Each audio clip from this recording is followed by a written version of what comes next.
Halo teman-teman, selamat datang di Lovely Channel. Nama aku Kak Sheryl, dan di sini bakal nemenin kalian belajar bareng nih teman-teman, yaitu materi biologi SMP dengan judul kerja ilmiah. Yuk, mari kita belajar bareng bersama-sama.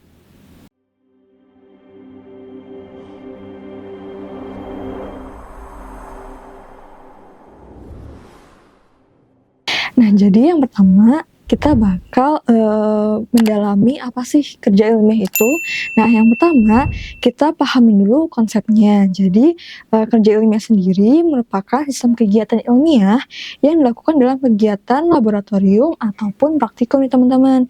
Nah, jadi kalau kerja ilmiah itu mencakup sikap dan metode ilmiah serta terdapat juga yang namanya variabel eksperimen. Jadi kayak kalau misalnya kita ngelakuin eksperimen, pasti ada tuh variabel atau semacam sesuatu yang dapat menentukan hasil eksperimen yang kita lakukan. Nah, jadi misalnya di sini untuk metode ilmiah. Nah, jadi metode ilmiah sendiri merupakan langkah atau tahap teratur dan sistematis dalam memecahkan suatu masalah. Jadi kalau misalnya kita ngelakuin suatu eksperimen, langkah metode ilmiah yang harus kita lakukan antara lain, yang pertama itu menemukan dan merumuskan masalah, lalu ada juga menyusun hipotesis atau dugaan, melakukan eksperimen tentunya, terus mengumpulkan dan mengolah data eksperimen yang kita dapat. Lalu dari data-data tersebut kita bisa tarik kesimpulan dari eksperimen yang kita lakukan. Dan yang terakhir, kita juga harus mengulangi eksperimen tersebut untuk menguji kesimpulan. Jadi kalau misalnya kita ngelakuin eksperimen nih, nggak bisa kita cuma ngelakuin sekali aja. Kita tuh perlu ada yang namanya kayak data duplo atau triplo gitu.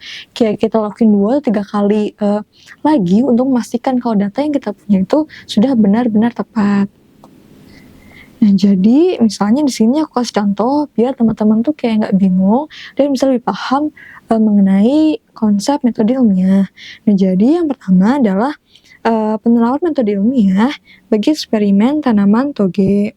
Nah, jadi yang pertama itu ada menemukan dan merumuskan masalah. Nah, jadi di sini misalnya terdapat perbedaan pertumbuhan tanaman kacang hijau di tempat gelap dan di tempat terang. Nah, jadi teman-teman kalau misalnya kita perhatiin nih, tanaman kacang hijau itu, iya kalau tumbuhin di tempat gelap dan tempat terang hasilnya akan berbeda. Nah, mengapa? Makanya itu kita perlu melakukan suatu eksperimen untuk menentukan penyebab dan alasan mengapa hal tersebut dapat terjadi. Dan di sini misalnya aku gambarin dulu untuk tanaman hijau yang di tempat gelap gitu. Biasanya kalau misalnya nih ada gelas, dia itu bentukannya akan batangnya tipis, terus dia tuh agak meliuk-liuk gitu bentuknya teman-teman. Jadi agak meliuk-liuk menuju arah datangnya cahaya. Tapi kalau misalnya dia tumbuhnya di tempat yang terang, artinya ada cahaya matahari, dia itu bentukannya akarnya nggak panjang, tapi tebal batangnya. Dan itu bentukannya biasanya seperti ini. Jadi kayak dia tuh nggak terlalu tinggi tanamannya gitu, yang A tuh di tempat gelap. Nah, kalau yang B dia di tempat terang. Ini cuma ilustrasi awal aja. Nah, habis itu setelah kita melakukan pengamatan atau observasi, kita menyusun hipotesis.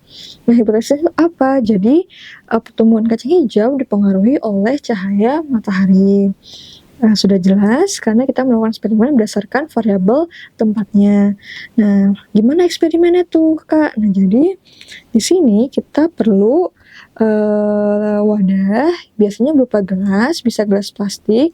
Misalnya nih A untuk yang tempat gelap, yang B di tempat terang. Lalu kita juga butuh kapas. Kapas dan ditambahkan juga air.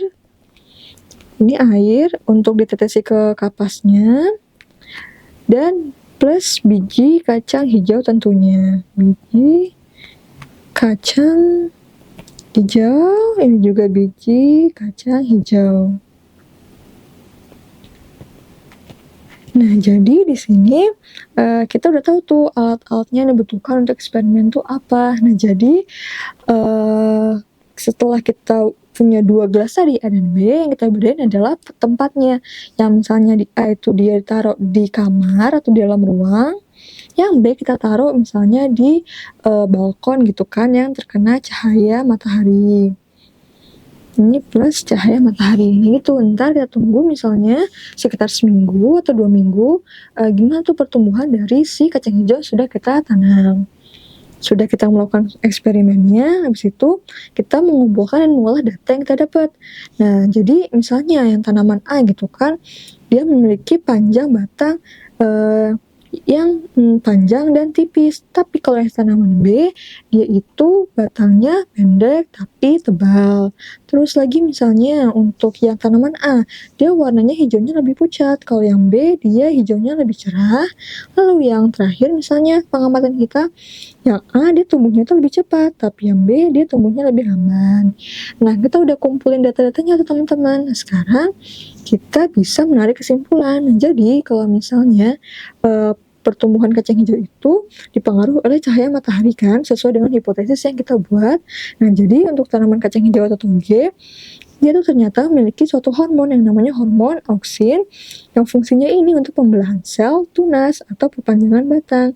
Nah, yang dimana si hormon auksin ini tidak akan bekerja secara optimal dengan adanya cahaya matahari. Makanya kalau misalnya dia tuh tempatkan di cahaya matahari, dia tuh nggak akan panjang batangnya, tapi pendek. Nah, jadi kalau misalnya tanaman toge, kalau misalnya dia di tempat yang terang gitu kan, warnanya tuh lebih cerah karena mengalami reaksi fotosintesis, yaitu reaksi pembuatan makanan bagi tumbuhan.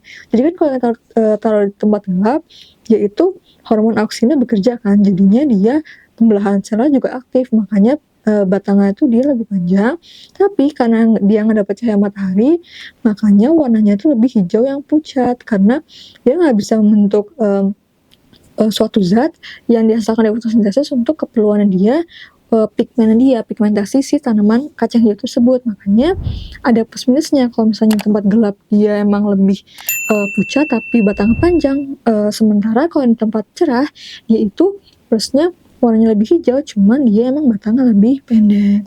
Gitu teman-teman, untuk contoh dari gimana kita ngelakuin suatu eksperimen. Tapi jangan lupa yang terakhir kita ulangi dulu eksperimen tersebut untuk menguji data yang kita dapat udah tepat atau belum. Kalau misalnya beda banget nih hasil datanya dari yang eksperimen pertama dan kedua, maka kita ulangi eksperimen tersebut hingga datanya itu mirip. Jadi sekian untuk pembahasan mengenai kerja ilmiah dari materi biologi SMP. Kita akan ketemu lagi di materi selanjutnya.